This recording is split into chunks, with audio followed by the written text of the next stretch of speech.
Halo sobat pencinta Donghua, kali ini kita akan melanjutkan cerita Battle Through the Heavens Benua Kaisar. Cerita dan video ini diambil dari channel Nobarta. Tanpa banyak basa-basi, mari kita simak alur ceritanya. Melanjutkan dari cerita sebelumnya, pada saat ini pupil mata Xiaoyan menyusut. Tubuhnya bergetar hebat saat dia tiba-tiba seperti melihat sesuatu. Melihat ekspresi Xiaoyan membuat Zenny dan King Hao sedikit ketakutan.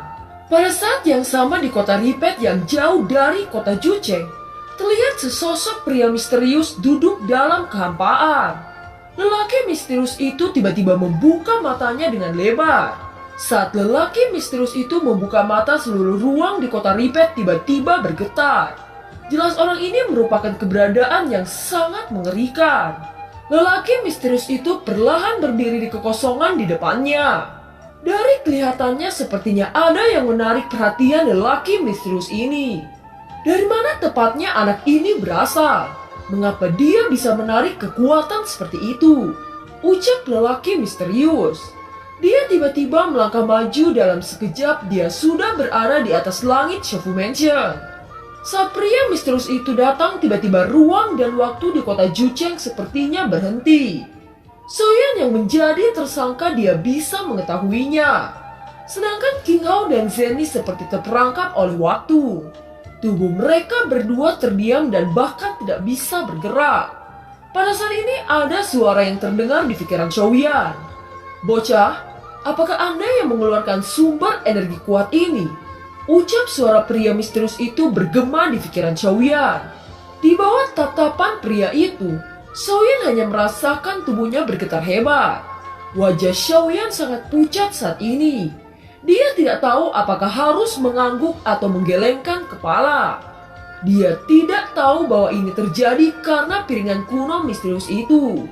Meskipun suara pria itu sangat keras, tetapi tidak ada yang bisa mendengar kecuali Xiaoyan. Bahkan Daudi bintang 9 tidak mampu mendengar suara pria ini. Sesaat kemudian seluruh langit menjadi gelap. Tiba-tiba satu sosok lainnya yang lebih mengerikan datang dengan batra yang sangat besar. Dia memandang pria misterius sebelumnya dengan acuh tak acuh. "Ada urusan apa dewa kecil berada di benua ini?" ucap lelaki yang berada di batra itu. "Tuan, tolong maafkan saya. Kedatangan saya tidak untuk mengganggu benua ini," ucap pria misterius itu tampak seolah-olah takut dengan pria dengan batra itu. Xiaoyan yang menyaksikan adegan ini di depan matanya, dia tidak bisa untuk tidak menelan seteguk air liur. Orang yang berada di batra itu menyebut pria ini dewa kecil. Itu berarti orang yang berada di batra lebih kuat dari Dou Xian, ucap dalam hati Xiaoyan. Xiaoyan tidak berani mengatakan sepatah kata pun. Dia berbalik dan memandang King Hao dan Zenny yang tidak bisa bergerak. Lelaki yang berada di batra besar itu berkata lagi, "Kedatangan saya bukan untuk membunuh Anda. Saya datang ke sini hanya untuk mengangkat suami murid saya. Anda tidak perlu takut," ucap lelaki yang berada di batra itu. "Terima kasih, Tuan," ucap pria misterius itu berkata dengan hormat. Dan setelah mendengar kata-kata itu, dia tampak tenang. Pada saat ini hampir semua orang yang kuat di benua Daudi terbang keluar. Mereka memandang ke langit dan melihat batra yang sangat besar. Melihat pemandangan di langit, mata mereka dipenuhi ketakutan. Bahkan ketiga Daudi bintang 9 juga tergantung di udara saat ini. Namun di hadapan adegan ini, kekuatan ketiga Daudi bintang 9 itu yang bisa menghancurkan benua tidak berbeda seperti semut. Mata mereka redup melihat pemandangan ini. Bagi orang-orang di benua Daudi, keberadaan mereka adalah eksistensi terkuat. Tetapi di hadapan seseorang yang berada di batra, sosok mereka seperti debu yang bisa terbunuh hanya dengan tiupan kecil. Pada saat ini puluhan ribu batra ditangguhkan di udara. Awan-awan di langit seperti tercabik-cabik oleh batra ini. Itu membuat orang-orang sangat ketakutan. Pada saat yang sama di dalam aliansi bayangan, sepasang mata merah terbuka dan ada kepanikan di mata itu. Dia adalah Guyin. Guyin melangkah di udara memandang langit yang dipenuhi oleh batra. Itu adalah batra 3000 benua. Dikatakan bahwa batra ini digunakan untuk perjalanan menuju rumah hantu. Kedatangan Batra menyebabkan kegemparan besar di benua ini. Banyak orang yang ketakutan saat melihat Batra ini. Di sisi lain, Xiaoyan melihat dua sosok misterius itu yang memancarkan cahaya hitam dan putih. Kedua sosok ini justru berjalan perlahan menuju ke tempat Xiaoyan. Saat Xiaoyan melihat ini, keringat dingin menetes di sekujur tubuhnya. Wajah yang semula pucat sekarang lebih pucat saat melihat kedua sosok ini. Sama halnya pria misterius yang sebelumnya melihat lelaki yang berada di Batra juga terkejut. Mengapa dia juga datang menghampiri Xiaoyan? Apakah murid yang dia katakan sebelumnya adalah pemuda ini? Ucap pria misterius itu. Kedua sosok hitam dan putih sudah berada di samping Xiaoyan. Mereka mengamati Xiaoyan dan mereka mengangkat kedua tangan di depan Xiaoyan. Ruang di sekitar tubuh Xiaoyan mulai terdistorsi. Adegan itu membuat tubuh Xiaoyan bergetar. Setelah beberapa saat, Xiaoyan mendapati bahwa dia sudah berada di atas bahtera yang sangat besar. Setelah menghilangnya Xiaoyan dan sosok misterius itu, King Hao dan Zenny tidak tahu apa yang sebenarnya terjadi. Dan mengapa dua keberadaan seperti itu membawa Xiaoyan. Dengan ketidakberdayaan ini, Zenny dan King Hao hanya berharap bahwa Xiaoyan akan baik-baik saja. Ketika Xiaoyan membuka matanya, dia saat ini sudah berdiri di atas bahtera. Dia melihat sekeliling dan mendapati bahwa bahtera ini sangat besar. Pada saat yang sama, sesosok bayangan muncul di hadapan Xiaoyan. Bayangan itu berkata dengan lembut, "Soyang Gege, ini Sun Er." Ucap sosok itu yang ternyata Sun Er. Xiaoyan terkejut ketika mendengar suara ini. Dia menoleh ke samping dan mendapati bahwa sosok ini memang Sun Er. Bahkan saat ini Xiaoyan menemukan bahwa ada perubahan besar dari fisik Sun Er. Xiaoyan berkata dengan gugup, "Sun Er, mengapa perut Anda membesar?" Tanya Xiaoyan. "Xiaoyan Gege, tahun lalu saya sudah mengandung bayi kita. Sun Er ingin memberitahu Anda sejak sebelumnya, tetapi saya tidak tahu mengapa saya berada di sini," ucap Sun Er. Xiaoyan sangat bingung dengan kata-kata Sun Er. Xiaoyan hanya ingat Sun Er masuki piring kuno hanya sesaat. Tetapi mengapa Sun Er bilang itu sudah setahun lebih? "Xiaoyan Gege, Sun Er sudah hamil sejak tahun lalu. Jangan bilang Xiaoyan Gege tidak ingat tahun-tahun itu saat Xiaoyan Gege melakukannya," ucap Sun Er dengan ekspresi malu. Mendengar ini, Xiaoyan seperti merasa ada yang aneh. Dia melihat Sun Er tertelan oleh piringan giok tidak lebih dari 1 jam yang lalu. Mengapa Sun Er di depannya bilang bahwa dia berada di sini sudah 1 tahun? Xiaoyan tidak percaya apa yang dikatakan oleh Sun Er. Dia berteriak di sekitar dengan dingin. "Katakan, apakah ini ilusi yang Anda ciptakan?" Ucap Xiaoyan mengeluarkan penguasa kuno dan api surgawi membungkus tubuhnya. Setelah teriakan Xiaoyan jatuh, tiba-tiba suara rendah terdengar di telinga Xiaoyan. "Tenangkan dirimu, ini bukan ilusi seperti yang Anda khawatirkan," ucap suara bergema itu. Xiaoyan segera menoleh untuk mencari sumber suara itu. Dia melihat sesosok pria yang bahkan lebih mengerikan dari dua sosok sebelumnya. Sosok ini bersandar di tiang bahtera.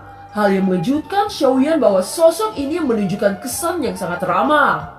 Melihat ini, Xiaoyan segera berkata dengan hormat, "Saya mohon senior menjelaskan kepada junior ini. Mengapa senior bisa tahu bahwa ini bukan ilusi?" Ucap Xiaoyan bahkan tidak bisa membedakan antara kenyataan dan ilusi. Sosok itu berkata dengan nada hangat, "Saya adalah penguasa bahtera hantu ini. Dan saya juga merupakan pemilik dari piringan kuno itu. Apakah Anda masih ragu bahwa ini bukan ilusi?" Ucap pria misterius itu. "Penguasa bahtera hantu dan pemilik piringan kuno," ucap Xiaoyan meneguk air liurnya. Bahkan Zanlong mengatakan bahwa piringan misterius itu sangat kuat. Bahkan Xiaoyan bisa mati jika dia memasukinya. Namun ternyata orang ini adalah pemilik dari piringan kuno misterius. Hanya saja Xiaoyan masih tidak mengerti siapa sebenarnya orang ini dan dari benua apa dia berasal. Xiaoyan melihat sekelilingnya dan mendapati banyak bangunan-bangunan berwarna hitam. Seolah-olah bangunan-bangunan ini seperti kota yang dibangun di atas bahtera. Xiaoyan mulai memperhatikan orang-orang yang berjalan di sekitar bahtera. Dia terkejut saat menyadari bahwa orang-orang yang berjalan ini merupakan hantu. "Senior, bagaimana mungkin terdapat pintu masuk di dalam piringan kuno. Tanya Xiaoyan kepada pemilik piringan kuno itu. Tiba-tiba Sun Er menjawab, "Xiaoyan Gege, ini bukan pintu masuk hantu, tetapi Anda sudah berada di dalam rumah hantu," ucap Sun Er. Xiaoyan menatap Sun Er dengan sangat cermat. Dia sangat takut akan kehilangan Sun Er. Sekarang setelah dia melihat bahwa Sun Er selamat, dia menghela nafas lega. Namun bagaimanapun kejadian ini masih membingungkan Xiaoyan. Dia tidak tahu apa tujuan dari pria misterius ini. Sekarang yang terbaik bagi Xiaoyan adalah membawa Sun Er kembali terlebih dahulu. Dia berjalan dan membisikkan kepada Sun Er, "Ayo pulang, saya masih ragu dengan pria misterius itu," ucap Xiaoyan. Meskipun suara yang diucapkan oleh Xiaoyan sangat pelan, tetapi itu tidak lepas dari pendengaran pria misterius itu. Pria misterius itu tiba-tiba tertawa lalu berkata, "Bocah, Anda sangat berani bicara seperti itu kepada saya. Apa Anda tidak tahu siapa saya? Dalam ribuan tahun hanya Anda yang berani berkata seperti itu kepada saya." Ucap pria misterius itu tidak bisa menangis atau tertawa. "Maafkan ketidaktahuan junior ini. Jika saya boleh tahu siapa sebenarnya yang mulia ini?" tanya Xiaoyan. Baiklah. Saya akan memaafkan ketidaktahuan Anda. Karena Anda bertanya dengan tulus, maka yang mulia ini akan memberitahu Anda. Nama yang mulia yang mengguncang seluruh alam semesta ini dikenal sebagai Raja Surga. Ucap pria itu yang ternyata disebut Raja Surga. Raja Surga, bisakah Anda membuktikannya kepada saya? Jangan bilang bahwa Anda hanya ingin membuat lelucon kepada saya si kecil ini, ucap Xiaoyan. Oh, Anda tidak percaya? Namun saya menyukai pertanyaan yang masuk akal ini. Kalau begitu sekarang Anda harus melihat dengan hati-hati. Ini bisa mempengaruhi masa depan Anda, ucap Raja Surga itu. Setelah kata-kata itu jatuh, Raja Surga mengangkat satu tangan ke arah langit. Aura yang agung terpancar dari langit. Apakah itu Tao yang telah disembunyikan? Mungkinkah untuk membuat benua Daudi tidak berkembang karena alam yang lebih tinggi menyembunyikan Tao ke dalam langit? Ucap Xiaoyan tiba-tiba mengingat kata-kata Kaisar Feng Lin. Jika tidak ada Tao, maka tidak mungkin untuk menembus tingkat yang lebih tinggi. Namun makna yang didapatkan Xiaoyan adalah alam yang lebih tinggi itu sebenarnya takut akan perkembangan benua Daudi. Oleh karena itu Tao disembunyikan di langit. Mungkinkah mereka takut benua Daudi akan mengancam posisi mereka? Sementara Xiaoyan tenggelam dalam pikirannya, tiba-tiba suara Raja Surga terdengar. Apakah Anda pernah mendengar tentang Tao sebelumnya? Tanya Raja Surga.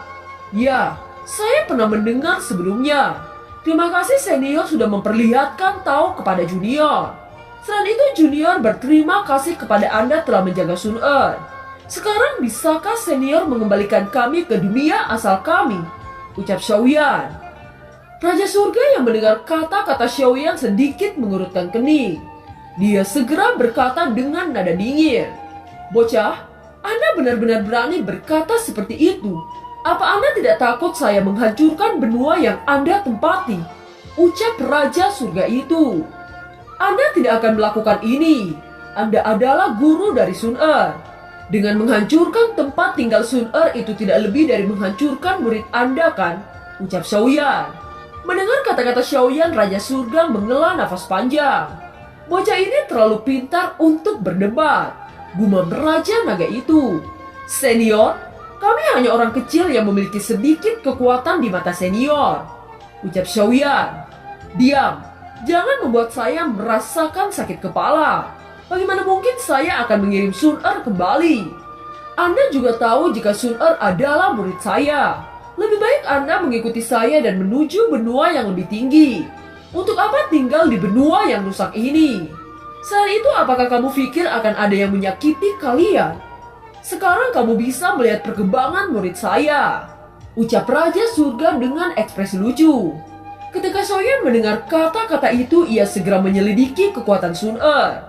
Xiaoyan sangat terkejut melihat Sun Er sekarang berada di bintang 5 puncak. "Bocah, bagaimana penawaran yang mulia ini? Jika Anda mengikuti saya akan menjamin bahwa tidak butuh waktu lama Anda berdua akan menembus level Dao Xian," ucap Raja Surga. Xiaoyan tidak tahu harus berkata apa untuk sementara waktu. Meskipun perkataan Raja Surga sangat membuat siapa saja sangat tergoda, tetapi Xiaoyan tidak berani mengambil keputusan itu. Xiaoyan tiba-tiba punya ide di benaknya. Bagaimana jika menggunakan kekuatan orang ini untuk membasmi Quildan dalam satu gerakan, sehingga tidak ada kekhawatiran tentang peperangan melawan Quildan. Meskipun pikiran ini tersembunyi dari benak Xiaoyan, anehnya itu masih terbaca oleh Raja Naga. Bocah, Yang Mulia ini tidak ingin ikut dalam urusan dunia bawah.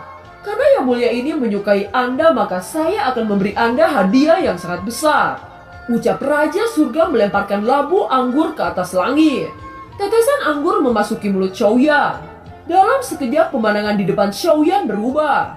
Xiaoyan melihat ke atas banyak pola-pola misterius yang menutupi langit. Ada 3000 jalan di sini. Jalan yang Anda pilih akan menentukan nasib Anda di masa depan. Ucap Raja Surga. Pada saat ini Xiaoyan duduk dan mengamati pola-pola misterius ini. Dia dengan hati-hati mengamati 3000 jalan. Itu akan menentukan jalan mana yang nantinya bisa menentukan nasibnya. Xiaoyan perlahan-lahan menutup matanya dan mulai mencari jalan tahu miliknya. Waktu berlalu. Tidak tahu sudah berapa lama Xiaoyan duduk di sana dengan mata terpejam.